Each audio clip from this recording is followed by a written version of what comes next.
Bonjour, je suis content de vous retrouver. Aujourd'hui, on parle d'AVC. Je vais vous donner des conseils. Souvenez-vous qu'ils ne remplacent pas ceux d'un professionnel de la santé. Je vous invite d'ailleurs à en consulter un.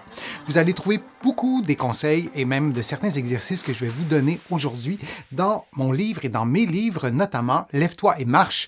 Le remède miracle existe et il est gratuit. Et mon livre Plus jamais malade, mon approche globale pour un corps en santé. Les accidents vasculaires cérébraux causent beaucoup plus de dommages dans nos sociétés, par exemple, que les accidents de la route. La haute tension artérielle, ça ne concerne pas que les 90 ans et plus. Il y a des personnes dans la vingtaine, dans la trentaine qui font de la haute tension artérielle. Ici, elles le savaient maintenant et parfois elles ne le savent pas qu'elles font de la haute tension artérielle. Elles pourraient prévenir probablement, elle pourrait prévenir un AVC qui est probable et qui parfois entraîne la mort, qui parfois entraîne des conséquences motrices, cognitives qui sont dévastatrices pour la qualité de vie. Alors, l'hypertension artérielle est le facteur de risque modifiable le plus important d'AVC, notamment parce qu'il est associé à l'obstruction des vaisseaux sanguins. On va avoir des réactions biochimiques à l'intérieur de nos vaisseaux qui vont peu à peu être la cause d'une formation de plaques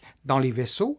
Et cette plaque réduit l'espace. Cette plaque est associée à des caillots qui vont se former, qui peuvent se déplacer et qui peuvent aller obstruer un vaisseau sanguin à l'intérieur du cerveau. Notamment, il y a plusieurs types d'AVC. Je vous en ai déjà parlé, mais on a une image concrète.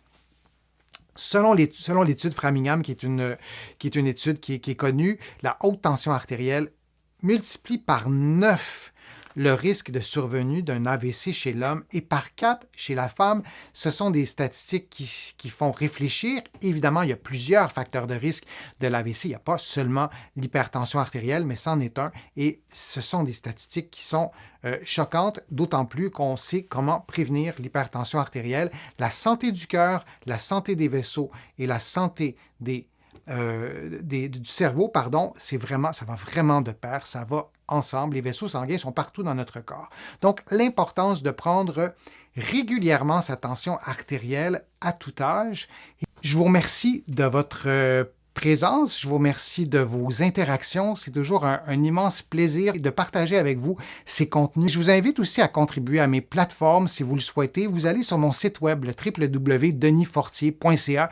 Vous cliquez sur « Contribuer ». Vous pouvez faire, oui, des contributions financières, mais il y a d'autres façons aussi de contribuer à mes plateformes et ça m'aide à vous produire de nouveaux contenus. Je vous en produis de plus en plus.